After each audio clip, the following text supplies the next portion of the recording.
Hello friends, मैं जय मध्यानी, आपका विशेष ज्ञान में स्वागत है। और आज की मेरी वीडियो टैली के ऊपर है। फ्रेंड्स, आप तो जानते ही हैं कि 1 जुलाई से जीएसटी पूरे इंडिया में एप्लीकेबल हो गई है और इससे बहुत से ऐसे लोग हैं जिन्हें टैली में जीएसटी की एंट्रीज वगैरह मारने में प्रॉब्लम हो रही है। तो मेरी वीडियो इसी के ऊपर है ताकि जिन्हें भी प्रॉब्लम्स आ रही हैं जीएसटी की एंट्रीज मारने में टैली में, ताकि उनकी प्रॉब्लम सॉल्व हो सके। फ्रेंड्स, मेरी वीडियो को लास्ट तक आप देखेंगे और अगर वीडियो पसंद आए तो प्लीज लाइक करें, मेरे चैनल को सब्सक्राइब करें और आपकी जो भी प्रॉब्लम्स हैं उससे कमेंट बॉक्स में लिख दें। मैं कोशिश करूंगा कि आपकी प्रॉब्लम सॉल्व आउट कर सकूं और उसके ऊपर वीडियो बनाकर अपलोड कर सकूं अपने चैनल पर। और फ्रेंड्स, मेरी वीडियो को शेयर भी जरूर करेंगे आप अपने फ्रेंड्स के साथ जिन्हें इस तरह की कोई भी प्रॉब्लम है। चलिए वीडियो स्टार्ट करते हैं।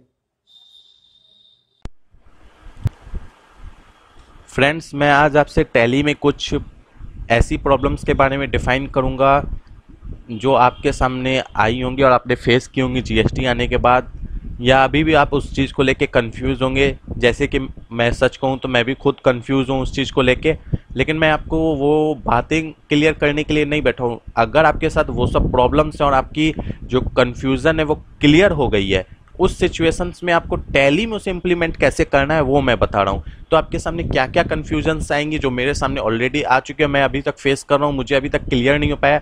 मैंने कई सीएस वगैरह या लॉयर से मैंने बात की है इस मामले में, लेकिन सबके अलग अलग जवाब हैं। यहाँ तक कि मैंने खुद के डीलर्स वगैरह से भी बात की है जिनसे मैं परचेज करता हूँ, उनके भी अलग अलग जवाब हैं।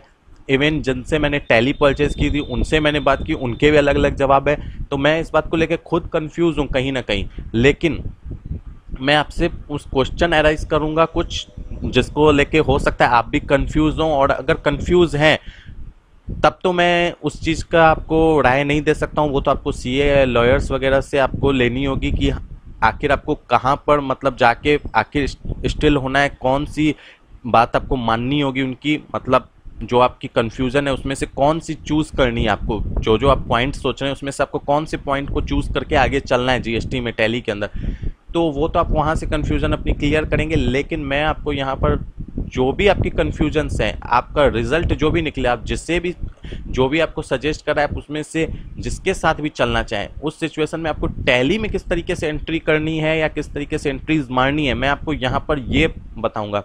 तो सबसे पहले तो मैं आपको बता दूं कि क्या कन्फ्यूजन्स हैं आपके मन में या क्या कन्फ्यूजन्स आ सकती हैं। कुछ लोगों का कहना है कि आपको जीएसटी आने के बाद सिर्फ जीएसटी इनवॉइस कट करनी है, चाहे आप B2B या B2C सेल कर रहे हैं तो। कुछ लोगों का कहना है कि नहीं, ऐसा नहीं है, आप टैक्स इनवॉइस या रिटेल इनवॉइस कट कर सकते हैं जैसा कि आप पहले भी करते थे।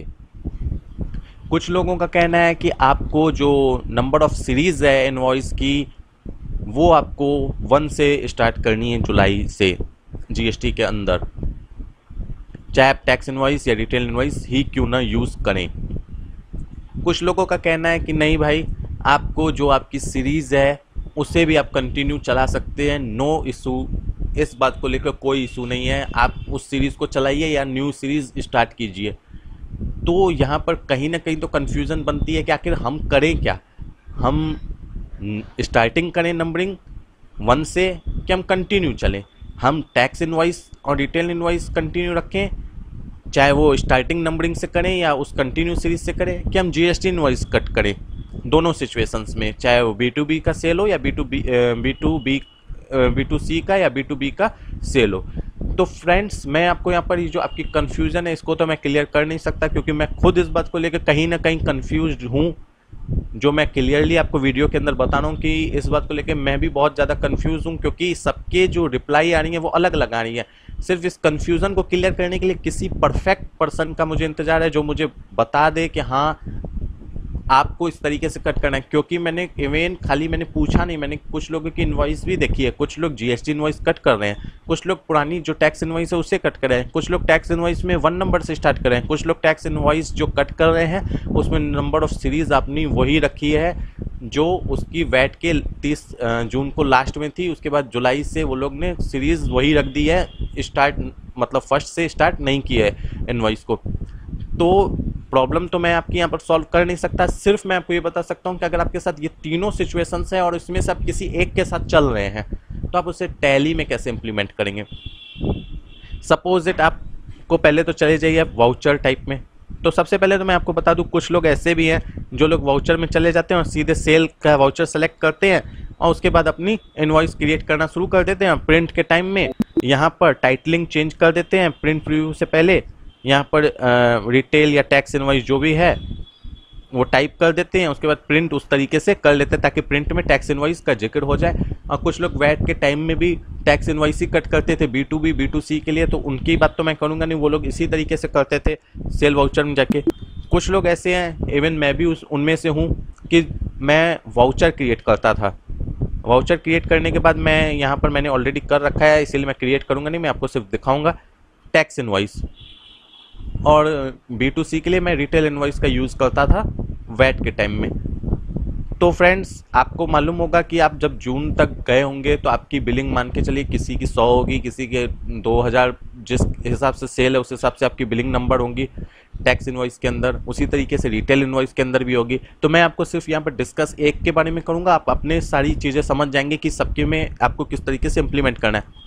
तो सबसे पहला पॉइंट मैं डिस्कस करता हूं कि अगर आपको किसी ने सजेस्ट किया और आप उस सजेशन के ऊपर चलते हैं कि हाँ भाई मुझे टैक्स इनवॉइस ही कट करनी है और रिटेल इनवॉइस ही कट करनी है जीएसटी के अंदर, और मुझे सीरीज ऑफ नंबर कंटिन्यू रखना है, जो मेरा जून तक था उसके बाद भी मुझे कंटिन्यू रखना है, नो प्रॉब्लम। आप जैसे कर रहे थे वैसे कीजिए, भले आपके लेजर्स चेंज हो जाए, CGST SGST आप चार्ज कीजिए वैट की जगह, परचेज के कॉमन लेजर यूज़ कीजिए, मल्टीपल लेजर्स कीजिए। यहाँ पर मैं ये तो अभी आपको डिस्कस नहीं करूँ, लेकिन आपके लिए कोई प्रॉब्लम नहीं है। आप जो आपकी वाउचर थी उसमें आपको कोई मॉडिफिकेशंस नहीं करनी है, किसी तरह की कोई प्रॉब्लम नहीं, जैसे आप वैट में करते थे जीएसटी में भी आप वैसे कर लो।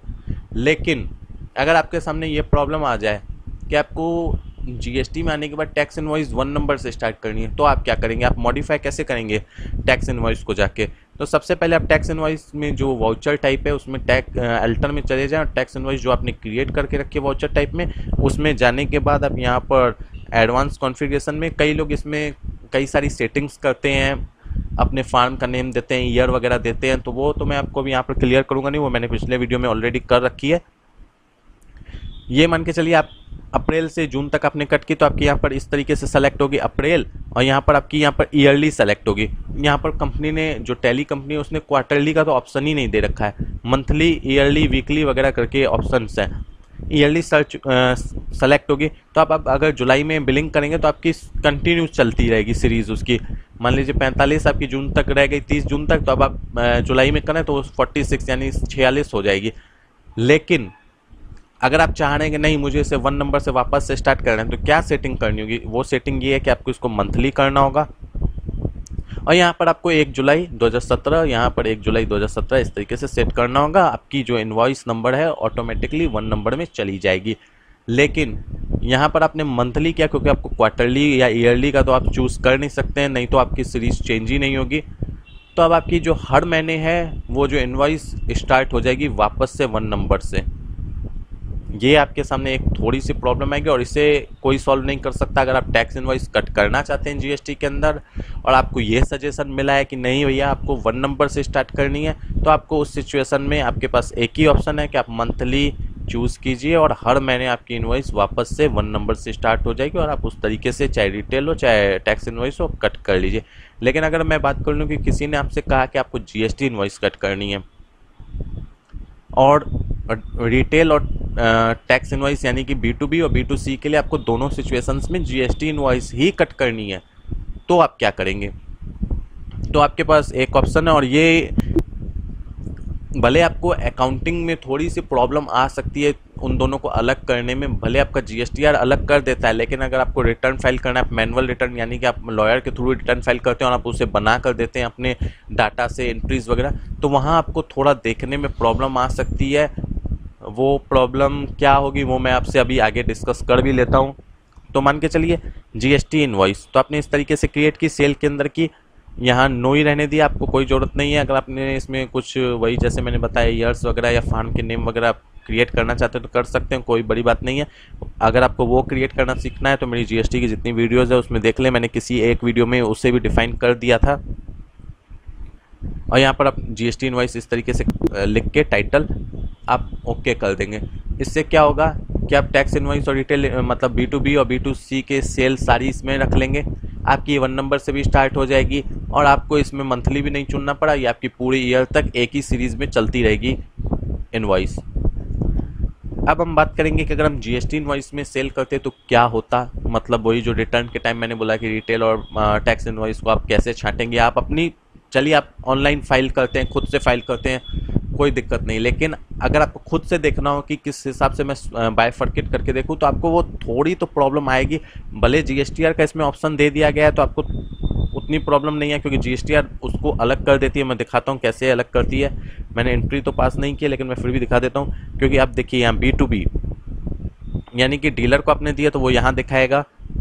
लार्ज कंज्यूमर यानी कि 2.5 लाख या उससे ऊपर का कंज्यूमर है तो वो यहाँ दिखाएगा, और उससे नीचे का कंज्यूमर है, मतलब जो रिटेल में आप सेल करते थे उससे मैं कंज्यूमर बोल रहा हूँ, यानी कि आप एक कस्टमर को डील कर रहे हैं जो लास्ट कस्टमर होता है, तो उसकी यहाँ पर आपको अलग करके दिखाएगा। तो यहाँ से तो आप देख सकते हैं, लेकिन अगर मैनुअल रिटर्न वगैरह फाइल करें या खुद के मतलब डिटेल जानकारी के लिए आप देखना चाहते हैं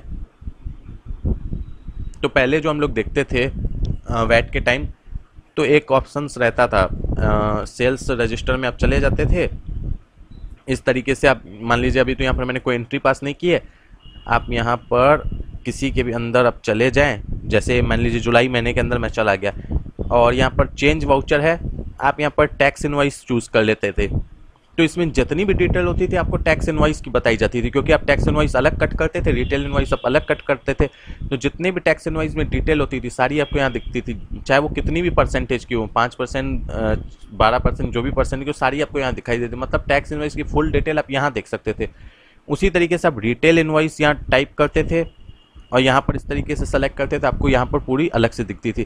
उससे आप डिफाइन यानी कि अब तोड़ के कि किस परसेंट के अंदर कितना है क्या है, तो वो कॉलमनर में जो ये है इसमें जाके आप जितने भी ऑप्शंस है अपनी ज़रूरत के हिसाब से आप इस तरीके से यस करते थे और यहाँ पर इस तरीके से करते थे, तो आपके लिए कॉलम्स क्रिएट हो जाते थे, सबकी अलग अलग डिफाइन हो जाती थी।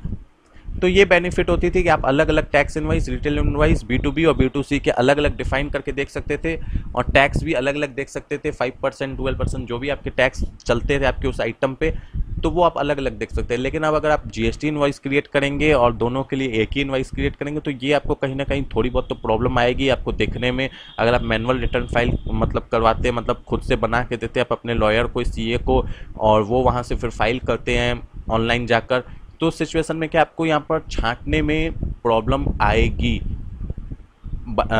जैसे अगर आपने कॉमन लेजर्स यूज़ कर लिए, सपोज इट कि आपने कॉमन लेजर्स यूज़ किए हैं, अगर आपने कॉमन लेजर्स यूज़ नहीं किए, मल्टीपल लेजर्स यूज़ किए हैं, तो थोड़ी बहुत प्रॉब्लम्स आपके लिए कम हो जाएंगी।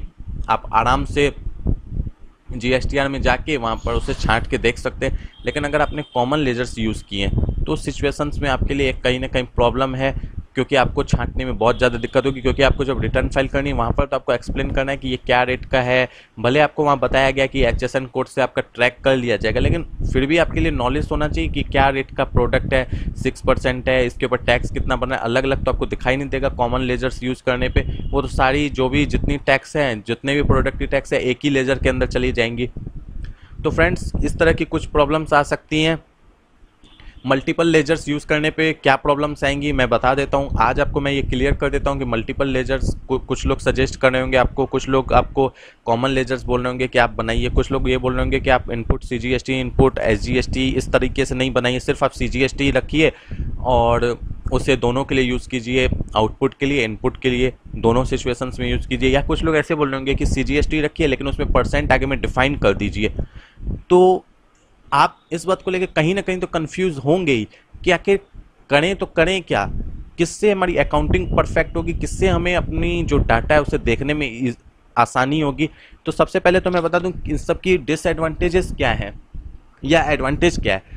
अगर आप मल्टीपल लेजर लेते हैं तो आपके उसके एडवांटेजेस क्या हैं कि आप उससे बायफर्केट करके सब कुछ डिटेल देख सकते हो। वो मैंने पिछले वीडियोस में भी बताया था कि आप बैलेंस शीट में जाएंगे सब आपको अलग अलग दिखाई देंगे। 18% का परचेज अलग, 6% का अलग, सेल उसी हिसाब से अलग, इनपुट आउटपुट सब आपको अलग दिखाई देंगे और आपको बायफर्केट करने में कोई दिक्कत नहीं होगी। भले आप GST का इनवॉइस भी अगर एक भी ले लें B2B B2C के लिए तो भी आपको कोई प्रॉब्लम्स नहीं आएंगे। लेकिन अगर हम मान के चलते हैं कि हम कॉमन लेजर यूज़ करते हैं, सॉरी पहले तो मैं आपको इसकी डिसएडवांटेज बता दूं मल्टीपल लेजर की। इसकी 2 डिसएडवांटेज सबसे बड़ी हैं। एक तो ये है कि आप अगर चाहते हैं कि जैसे सेल करते वक्त या परचेज़ करते वक्त आपके पास मल्टीपल आइटम्स हैं, कई रेट्स के आइटम्स आप डील करते हैं और आप चाहते हैं मैं एक ही इनवॉइस में सारे आइटम्स रखूं। मान लीजिए मैं 12% के लिए अलग बिल क्यों काटूं, 18% के लिए अलग बिल क्यों काटूं, एक ही बिल में मैं सारे आइटम्स डालूं। ये मल्टीपल लेजर्स के लिए पॉसिबल नहीं है। अगर आप मल्टीपल लेजर्स में वर्क करें तो ये पॉसिबल नहीं है, आपको अलग अलग बिल ही कट करने पड़ेंगे। लेकिन एक और प्रॉब्लम है इसमें, आपको आइटम्स के ऊपर क्या रेट है वो भी आपको याद रखने होंगे। अगर आपने आइटम 12% वाला है और आपने मल्टीपल लेजर्स क्योंकि आपने सेलेक्ट रखे हैं, तो अब आपको याद रखना है कि अब इसके लिए मुझे 12% वाला ही परचेज सेलेक्ट करना होगा। अगर आपने मिस्टेक की तो आपकी जो रिटर्न वगैरह है वो प्रॉब्लम में आ जाएगी, आपकी जो रिटर्न है वो गलत हो जाएगी। तो मल्टीपल लेजर्स की मेन दो यही डिसएडवांटेज हैं। एक, आपको खुद से याद रखना होगा कि स्टॉक आइटम्स के ऊपर आपके क्या रेट्स हैं। छोटे बिजनेस वाले लोग के लिए तो ये याद रखना फिर भी पॉसिबल होता है, लेकिन जिनका बड़ा बिजनेस और कई रेट्स वाले प्रोडक्ट को डील करें तो उनके लिए तो पॉसिबल नहीं है कि वो मल्टीपल लेजर्स याद रख पाएँ कि किसके ऊपर, किस आइटम के ऊपर क्या रेट्स वगैरह हैं, और वो हर चीज़ के लिए अलग अलग इनवॉइस भी नहीं कट करना चाहते हैं। तो उनके लिए तो बेटर है कि कॉमन लेजर ही यूज़ करें। और कॉमन लेजर्स की क्या डिसएडवांटेज है, उसकी शुरू में तो कोई डिसएडवांटेज नहीं है। परचेज सेल के टाइम आपको कुछ सोचना नहीं है, सिर्फ आपको परचेज सेलेक्ट करना है, आइटम सेलेक्ट करना है। एक ही इनवॉइस में हम जितने आइटम चाहें सारे आइटम्स डाल दें। ये मैंने वीडियो भी बनाया है, मैंने दोनों तरीके के ऊपर वीडियो बनाया है अपनी पीछे, जो भी मुझे आपको समझाना था उसके ऊपर मैंने वीडियोस बना के रखे हैं मल्टीपल और कॉमन लेजर्स के ऊपर। आप जाएं वहां से देखें कि किस तरीके से मैंने किया। मैं यहाँ पर सिर्फ आपको प्रॉब्लम्स डिस्कस करने बैठा हूँ। यहाँ पर मैं आज आपको एंट्री बताऊंगा ही नहीं कोई भी कि क्या एंट्री कैसे करनी है। तो आप कॉमन लेजर्स को अगर आप बात कर लीजिए तो कॉमन लेजर्स में क्या है कि आपको एंट्रीज वगैरह करते वक्त आइटम्स के आपको ये याद रखने की ज़रूरत ही नहीं पड़ती है कि किस आइटम के अंदर क्या रेट्स फिक्स हैं क्या नहीं है, आपको सिर्फ एंट्री पास करनी होती है। और सेकंड, आपको मैं ये बता दूं कि आप जब एक इनवॉइस में अगर कट करना चाहते हैं सारी मतलब आइटम्स तो भी आपको प्रॉब्लम नहीं होती। आप एक ही इनवॉइस में जितनी प्रकार के आइटम्स है, जितने रेट्स के आइटम है, आप एक ही इनवॉइस में कट कर सकते हैं। कॉमन लेजर्स की एक तो ये बेनिफिट है ही, इसमें तो कोई डाउट नहीं है, लेकिन इसकी दो डिसएडवांटेज हैं। वो क्या है, वो अब ज़रूरत के हिसाब से है। अगर आपको उस चीज़ की ज़रूरत ही नहीं है तो उस हिसाब से तो सबसे बेटर अगर आप मानिए तो कॉमन लेजर है। अगर आप जो अभी मैं आगे आपसे डिस्कस करने जा रहा हूँ, अगर उस चीज़ को आपको देखने की ज़रूरत ही नहीं है तब तो आपके लिए सबसे बेटर है कि कॉमन लेजर यूज़ कीजिए। लेकिन अगर आप वो सब चीज़ भी देखना चाहते हैं तो मेरे ख्याल से कॉमन लेजर तो बेटर नहीं है, क्योंकि आपके लिए शुरू में एंट्रीज़ वगैरह करने में बहुत आसानी है, लेकिन बाद में जब अकाउंट्स का वर्कलोड आपका बहुत ज़्यादा बढ़ चुका होगा, एंट्रीज़ बहुत ज़्यादा हो गई होंगी, तो आपको छांटने में सबसे ज़्यादा प्रॉब्लम होगी।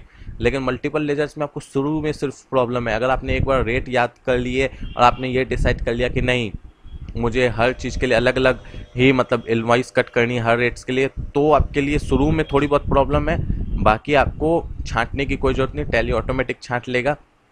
अब मैं बता रहा हूँ कि कॉमन लेजर में आपको क्या प्रॉब्लम्स आएंगी। सबसे पहली प्रॉब्लम कि अगर आप बैलेंस शीट या पीएल में जाके देखें तो आपको कुछ भी क्लियर नहीं होगा कि परचेज़ मैंने 18% वाले आइटम्स की कितनी की हैं, 6% वाले आइटम्स की मैंने कितनी की हैं, या सेल मैंने किस हिसाब से की है। अगर आप CGST, SGST और IGST को भी अलग अलग नहीं रखते हैं, कॉमन लेजर्स की तरह यूज़ करते हैं, तो उसमें आपको प्रॉब्लम्स आएंगी कि आखिर मेरे 5%, 18%, 12% के रेट्स की मतलब जो आइटम्स हैं वो मतलब उसके ऊपर जो टैक्स चार्ज हुई आपके ऊपर, इनपुट या आउटपुट आपने चार्ज की है, वो क्या है, किस मतलब कितनी अमाउंट है, 5% की, 6% की या 12%, जो भी आपके टैक्स रेट है उसकी कितनी अमाउंट है, सब अलग नहीं दिखाई देंगी, सब एक के अंदर मिक्स हो जाएंगी। तो सिर्फ एक ये प्रॉब्लम है। और अगर आपको इसी चीज़ को देखने की ज़रूरत पड़ती है और इस चीज़ को बायफर्केट करने की ज़रूरत पड़ती है तो उस सिचुएशन के लिए तो मैं यही बोलूँगा कि आप मल्टीपल लेजर्स यूज़ कीजिए।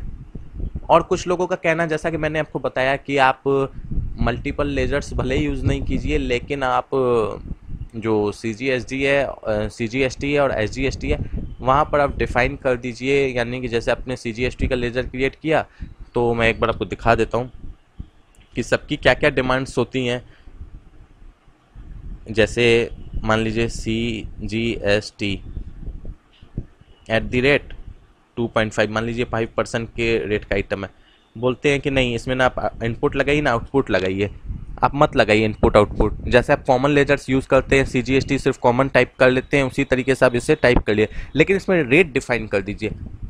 रेट इसलिए ताकि आपको पता चले जब बिलिंग कीजिए तो आपको नीचे में डिफाइन हो, जैसे आपका कस्टमर है उसे समझ में तो आना चाहिए कि आपने किस रेट की बिलिंग की है, उस आइटम के ऊपर क्या रेट चार्ज हो रहा है आपका, उससे भी तो ये बात समझ में आनी चाहिए। मान के चलिए आपने इस तरीके की बिलिंग नहीं की, आपने 2.5 या इस तरीके की बिलिंग नहीं की, तो उस कस्टमर को कैसे समझ में आएगा किस आइटम के ऊपर आपने क्या सेलेक्ट किया।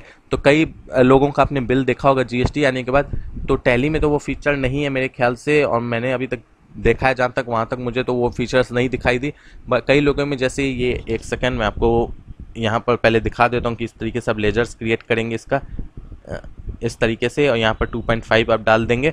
और उसी तरीके से SGST IGST वगैरह जो भी, IGST में भले आप 5% लेंगे क्योंकि वो full amount full tax rate लेता है, CGST SGST में हाफ हाफ हो जाता है।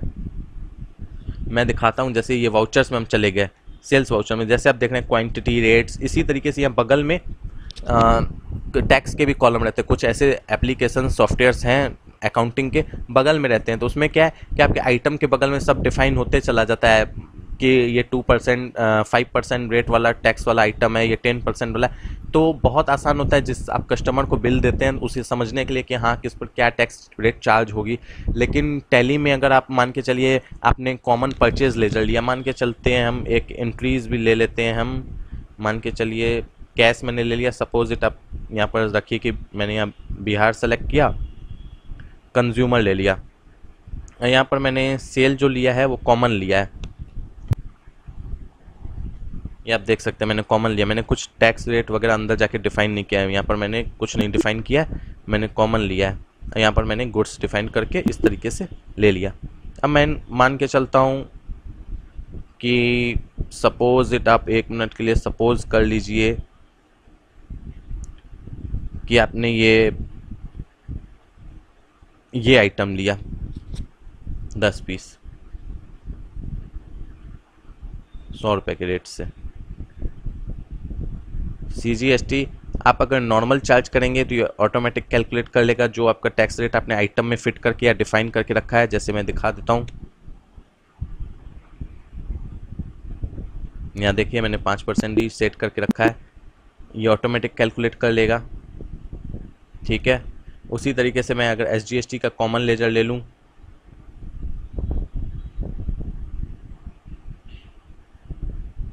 ये भी देखिए इस तरीके से इसने कैलकुलेट कर लिया।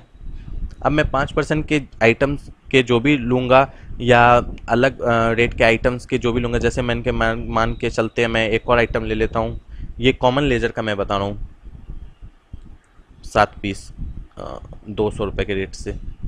आप देख सकते हैं इसने ऑटोमेटिक कैलकुलेट किया। इसे आपको देखना है तो Alt के साथ A प्रेस कीजिए और यहाँ आप डिटेल में देखिए कि इसने किस तरीके से कैलकुलेट किया है। आप देख सकते हैं इसने इस तरीके से कैलकुलेट किया है।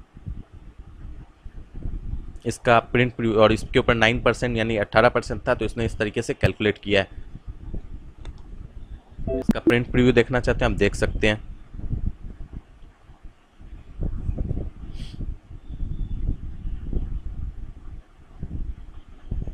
देख सकते हैं फ्रेंड, इसने यहाँ पर बाय पूरा क्लियर कर दिया है कि आपका जो 1000 रुपया, ये जो 1000 रुपया आपको मैं दिखा देता हूँ। आपका फर्स्ट आइटम एल्बो है, उसका जो 1000 रुपया बना उसके ऊपर इसने 2.5 यानी टोटल 5% चार्ज किया है दोनों मिला के, CGST SGST, और यहाँ पर इसने 9% किया है क्योंकि इसके ऊपर 9% था। इस तरीके से इसमें डिफाइन कर दिया कि किस तरीके से इसने चार्ज किया है। लेकिन और लोग के जो सॉफ्टवेयर्स होते हैं वहाँ पर वो लोग क्या करते हैं, वहाँ पर CGST SGST में वो जो पॉइंटिंग देते हैं वहाँ पर उन लोग को क्या बेनिफिट होती है कि वो लोग जब यहाँ एंट्री पास करते हैं तो ये जो यहाँ पर एक अलग से कॉलम आ जाता है और उसमें क्या करते हैं वहाँ पर वो मेंशन कर देते हैं कि किस रेट का ये आइटम है।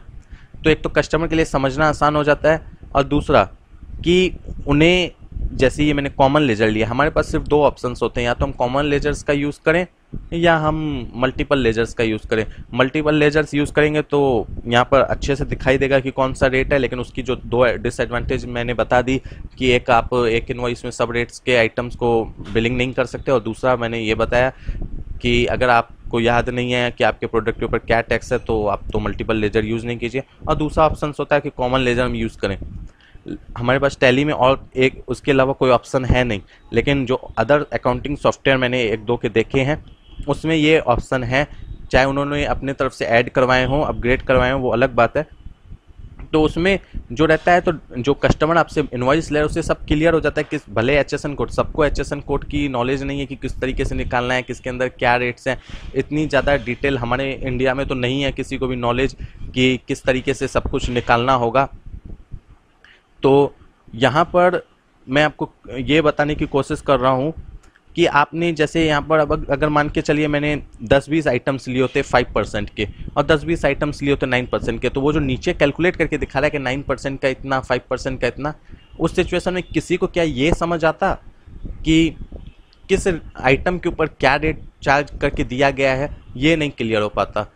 तो उस सिचुएशन, उस हिसाब से देखा जाए तो फिर मल्टीपल इनवॉइस ही बेटर है, क्योंकि उसमें कम से कम कस्टमर को ये तो डिफाइन हो जाता है कि हाँ ये इस रेट्स का प्रोडक्ट है, हमें इस तरीके से इसे डील करना है। क्योंकि HSN कोड तो आज आया, पहले वैट के समय भी नहीं था, और अभी भी कई लोगों को HSN कोड का मीनिंग नहीं समझ में आता है। हम लोग खुद को देख के समझते हैं कि हाँ हमें समझ आ रही है तो सबको समझ आ रहा होगा। ऐसे कई ऐसे कस्टमर्स हैं, इतने छोटे छोटे दुकानदार हैं जिन्हें HSN कोड के बारे में मालूम तक नहीं है ठीक से क्या होता है। उन्होंने ठीक से अभी तक GST आने के बाद सुना तक नहीं HSN कोड क्या होता है। तो उस सिचुएशंस में उनके लिए ये प्रॉब्लम है। अगर आप कॉमन लेजर में इस तरीके से काट के देते हैं, उन्हें समझ में तो आएगा, लेकिन उन्हें ये पता नहीं चलेगा कि किस प्रोडक्ट के ऊपर आपने क्या चार्ज किया है टैक्स। तो फ्रेंड्स, ये सब कॉम्प्लिकेशंस हैं हमारी जो एंट्रीज़ के अंदर, या हमारे कन्फ्यूज़न है कि हमें किस तरीके से एंट्री पास करनी है, हमें मल्टीपल में पास करनी है या सिंगल में। तो आप अपनी ज़रूरत के हिसाब से मल्टीपल या सिंगल का यूज़ कर सकते हैं। मैंने दोनों के एडवांटेज डिसएडवांटेज बता दी। सबसे ज़्यादा एडवांटेज मैंने अगर देखा जाए तो कॉमन लेजर की हैं, ये बेटर भी है, लेकिन कुछ जगह इसकी भी डिसएडवांटेजेस हैं और कुछ जगह मल्टीपल लेजर्स की भी डिसएडवांटेजेस हैं। तो अब मैंने आपको यहाँ पर क्लियर कर दिया कि दोनों सिचुएशंस में क्या होगा। और मैंने ये भी आपको क्लियर किया कि अगर आपको कोई बोलता है कि नहीं टैक्स इनवॉइस आपको कट करनी है तो उसके बाद नंबरिंग वगैरह कैसे फिट करेंगे, और नहीं करनी है तो कैसे करेंगे, GST इनवॉइस लानी है तो वो कैसे इम्प्लीमेंट करेंगे टैली के अंदर। तो फ्रेंड्स, मेरा आज का वीडियो इसी के ऊपर था कि मैं जो भी कन्फ्यूजन्स है, जो मेरे साथ कन्फ्यूजन हो रही है, तो मुझे लगा कि हो सकता है मे बी ये आप लोग के साथ भी हो रही है, कई लोग ऐसे हों जिनके साथ इसी तरह की कन्फ्यूजन्स हो रही हों। तो मैंने वो कोशिश की है कि आपके साथ ये प्रॉब्लम डिस्कस करूं और आपके जो भी प्रॉब्लम्स हैं अगर इससे रिलेटेड हों तो वो सॉल्व हो जाएं। आज के लिए फ्रेंड्स इतना ही। मैं और भी आगे वीडियोस लाऊंगा GST के ऊपर, टैली में एंट्रीज़ वगैरह की, और बहुत जल्द लाऊंगा। फ्रेंड्स, अगर मेरी वीडियो आपको पसंद आई तो प्लीज मेरी वीडियो को लाइक करें, मेरे चैनल को सब्सक्राइब करें और इसे अपने फ्रेंड्स के साथ जरूर शेयर करें। Thank you friends.